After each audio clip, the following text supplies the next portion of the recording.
Alors, dans le cadre de l'objet du mois du musée, je voulais parler en fait des sculptures qui se trouvaient dans le musée lorsque le musée a ouvert en 1853. Alors, on n'a pas réellement de documents pour cette année précise de 1853 et pour le 3 avril 1853, on aurait pu imaginer qu'il y avait eu une grande manifestation avec distribution de cartons, de catalogues, avec la liste des œuvres. Eh bien, pas du tout. Donc, c'est un petit peu difficile, mais on a quand même de la matière qui nous permet de parler de ces œuvres-là. Et moi, je voulais vous parler des sculptures du musée, parce qu'aujourd'hui, je pense que quand les visiteurs viennent au musée Unterlinden, ils voient beaucoup de sculptures en bois, polychromées ou pas, et ça fait partie intégrante de nos collections. Curieusement, lorsque le musée ouvre, eh bien, il y en a très peu. Vous pouvez imaginer, vous voyez la chapelle, l'église de l'ancien couvent des dominicaines d'Unterlinden derrière moi, eh bien en fait, en 1853 et en 1860, le musée, ce n'était que cet espace-là, que ce lieu-là. Et quand on regarde dans le catalogue, on se rend compte que tout était bien départagé.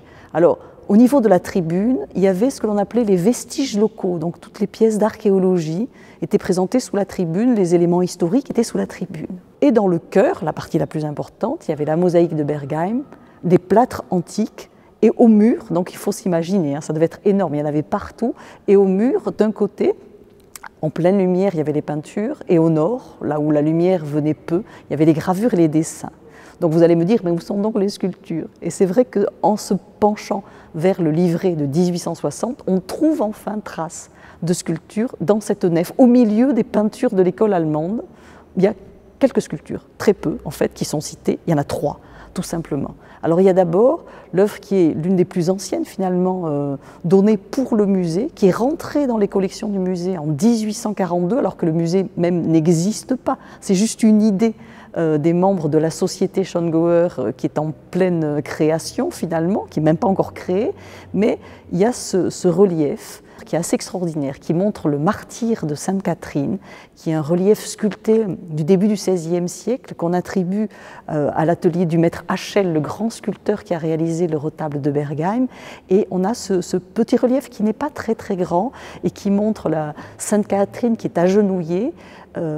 À ses côtés se trouve une roue dentée avec des dents qui étaient censées la déchiqueter. Cette roue prend feu, fait fuir tous les cavaliers qui sont autour, et à ce moment-là, un bourreau s'apprête à lui couper la tête puisque c'est comme ça qu'elle va finir. Donc ce relief vraiment extraordinaire, il faut le voir de près, il y a des détails fantastiques avec le bourreau qui a vraiment une sale tête et qui tient son épée de ses 2 mains avant de couper la tête de Sainte Catherine qui est très belle, qui a une très belle chevelure, qui est elle très sereine et très douce. Donc c'est vraiment un superbe relief, et dans les archives on a pu trouver son origine, puisque celui qui allait devenir le premier secrétaire de la société Schongauer, M.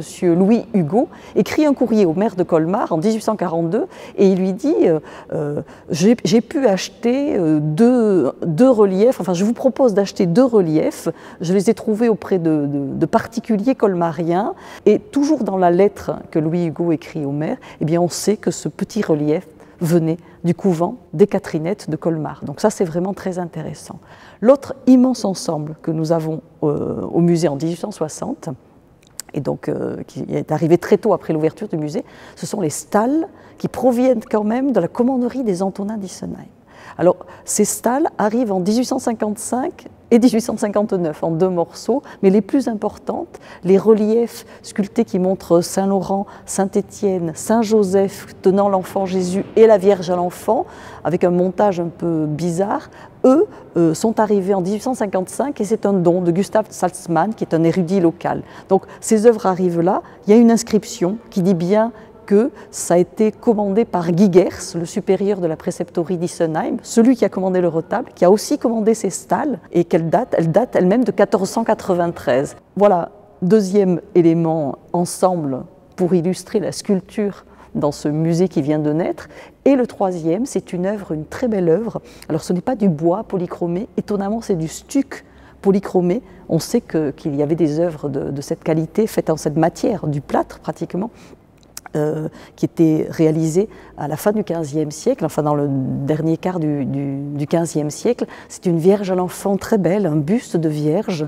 Elle tient un chapelet et elle se penche vers l'enfant, et l'ensemble de ce buste est devant une architecture, une voûte gothique qui encadre cette très belle Vierge à l'enfant. Alors, lors de la conférence, en fait, de la visite de l'objet du mois, je ne pourrais pas montrer cette Vierge à l'enfant, je ne pourrais en montrer qu'une photo, mais j'encouragerai les personnes qui viendront à aller à Karlsruhe, au Landesmuseum, puisque cette Vierge à l'enfant a été déposée au Landesmuseum de Karlsruhe, puisque ça fait partie de l'échange pour pouvoir récupérer les porteurs d'offrandes du retable d'Issenheim qui avait été acheté par le Landesmuseum de Karlsruhe en 1970.